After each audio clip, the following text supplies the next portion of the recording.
Welcome to another edition of Paradox TV, that's Beyond Belief TV. This is the next episode of What Is It to Be a Christian? What is it to be an anointed child of God? Which is what the word Christian means. Split that in two. Christ and Ian, anointed, one, plural, S on the end of Ian's, anointed ones.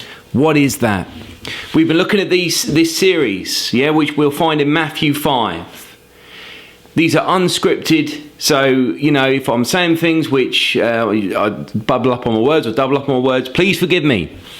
But what I'm trying to show you is there is a process, there is a growth, not just being saved, once you're saved, you're always saved, and going from that stance. But what I'm trying to show you is if you want to get into the things of God, if you want to get deeper, where Jesus says, for those who draw close to me, I will draw close to them. If you want to get into that place, then listen to these videos, because they're so important. So important to your movement, who you are as a person, because ultimately when you get to heaven and you stand before God and he says to you, what have you done? You can say, do you know what, Lord, I recognize these things in my life and I've tried to walk with you, and I've tried. And the beautiful thing is, like that wonderful kind of verse says, or the wonderful footprints in the sand, when you need to be carried, he will be there for you. But we are now, so episode number 1 was about blessed are the poor in spirit, for theirs is the kingdom of heaven.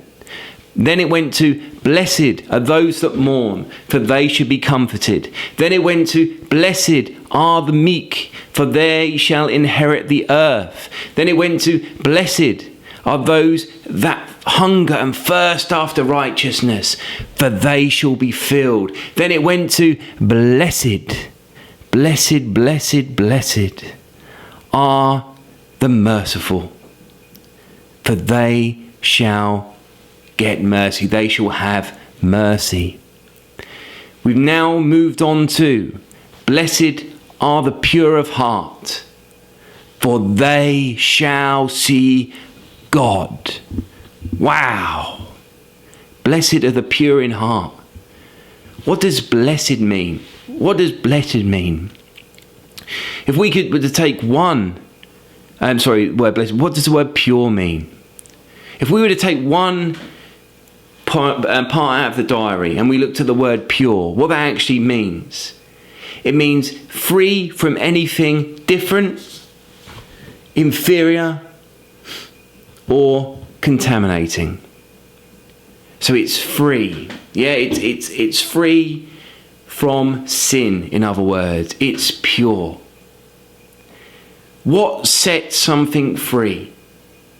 There's only one thing, and the Bible guarantees it. There is only one thing that can set a heart free, and that is the truth.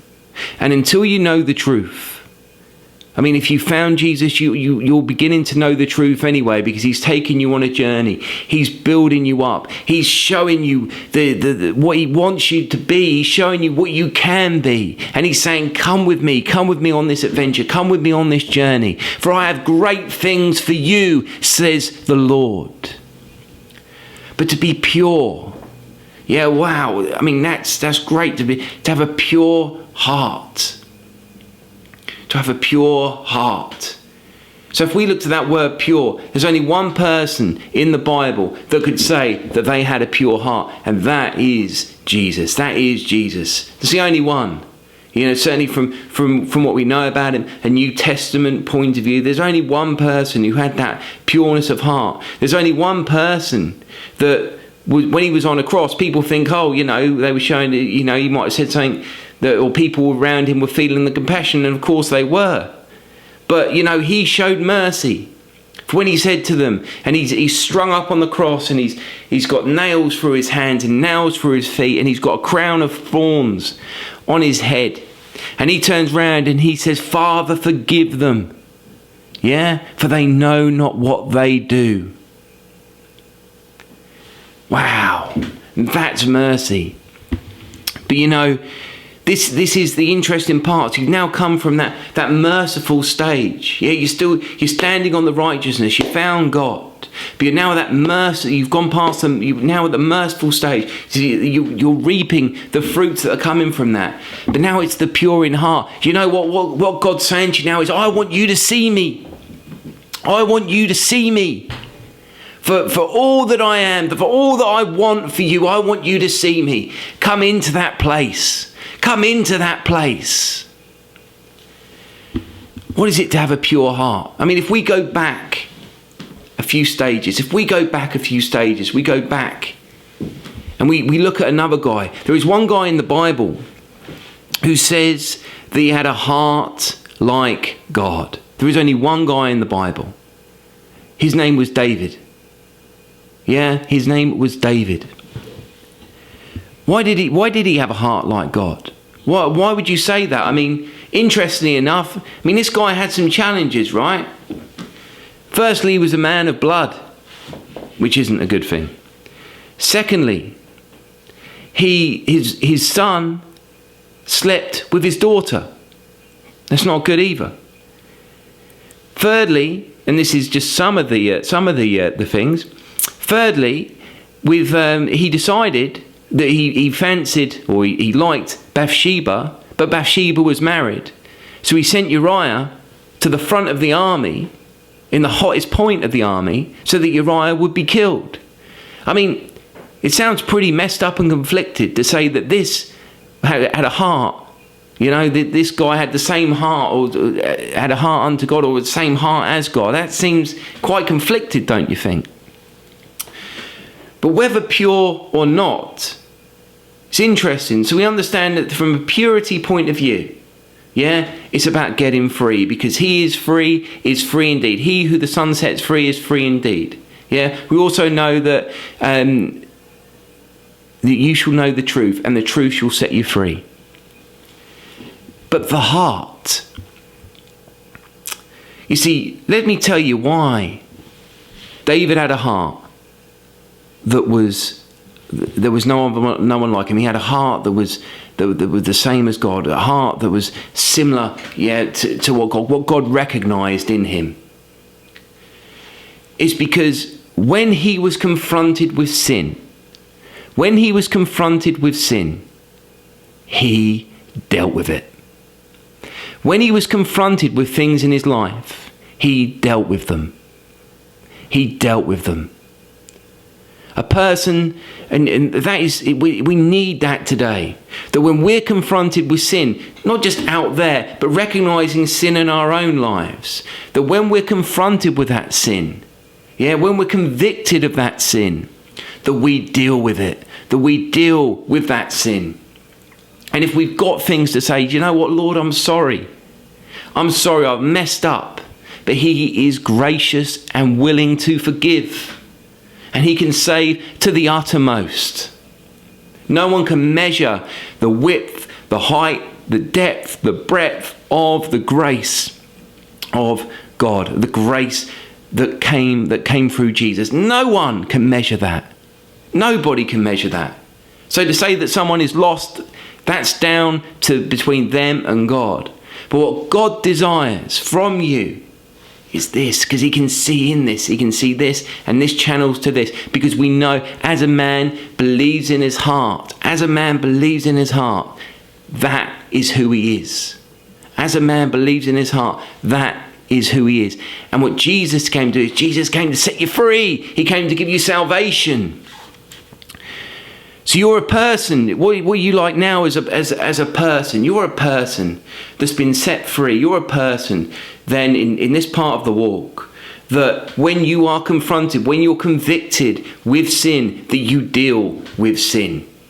That you deal with it. You don't leave it to fester. You deal with that sin. You've got all the other steps behind you. You're a wonderful, beautiful human being. Who's walking with Jesus. You're walking with God. You're walking with the creator and master of the universe. Him that spoke everything into being. And it was good. But you're now walking. You're walking in a completely different realm. You're walking where only few people have ever walked. You're walking with a pureness of heart. A pureness of heart. Let me tell you about some of the most famous one, I suppose, which was David when he went up against the giant. Yeah? When he went up against the giant. Now here's this kid. He's young, youthful, looks good, he's good looking. But he's going up against overwhelming odds. But you know what? He was confronted. He was convicted by what Goliath was saying about the army of Israel, about what Goliath was saying when he was calling on his other gods. And he was convicted by that. No one else in that camp was convicted. They all had fear overcasting them, literally over their heads. And even his own brother said, you know what, David, I know what's in your heart. You didn't come here to help us. You came down here to see the battle. Yeah, which goes to show you can't rely on what other people say about you. If they've got a point, that's fair enough. You can only rely on what he says about you. And he says you're fantastic. He says you're great. But let me tell you, when Goliath came out and he had been saying all these things, then David said to the Philistine, you come to me with a sword, with a spear, and with a javelin, but I come to you in the name of the Lord of hosts, the God of the armies of Israel, whom you have defiled. This day the Lord will deliver you into my hand, and I will strike you and take your head from you. And this day I will give the carcass I will give your body to the birds, so that they will eat it. That all the earth may know that there is a God in Israel. Then all the assembly shall know that the Lord does not save with a sword and spear. For the battle is the Lord's, and he will give you into our hands. So it was, when the Philistine arose and came and drew near to meet David, that David hurried and ran towards the army of the Philistine. Then David put his hand in his bag and took out a stone, and he slung it and struck the Philistine in the forehead, so that the stone sank into his forehead, and he fell to his face. His face fell to the earth. And then we know that he cut off his head, and he took his head to Jerusalem, which is known as Goliath or Goliath, which stands for place of the skull, which interestingly enough was where Jesus was crucified. But that's another subject altogether. But you see, this is a wonderful thing about David, right? When he was convicted of that, you might think he went down to the river, to the brook, and picked up one stone. He didn't. He picked up 5. He wasn't just happy enough, or he wasn't happy enough. He wasn't convicted enough just to take Goliath down. He was going to take down his other 4 brothers as well. Yeah? Because that's what conviction does. That's what conviction does. When you're a person and you can see, and every day you're taking things back to the cross, and you can see that conviction in your life, that you're not condemning, but you're looking at yourself and you're saying, do you know what, I've got to get myself right. This area of my life, well, that's not right. I need to get that right, because that's how the righteousness is coming through me. That's how the righteousness is coming through me. It's wonderful. But here's the thing. When you're in that place and you're seeing, you're standing up for what's right. You're speaking against what's wrong. You're speaking against the darkness, because when the light shows up, the darkness has to flee. I give you my word, and it is written in the Bible, that blessed are the pure in heart, and you shall see God. Love you, because the truth matters. Paradox TV. I hope you stay tuned for the next episode coming up in the next week or so.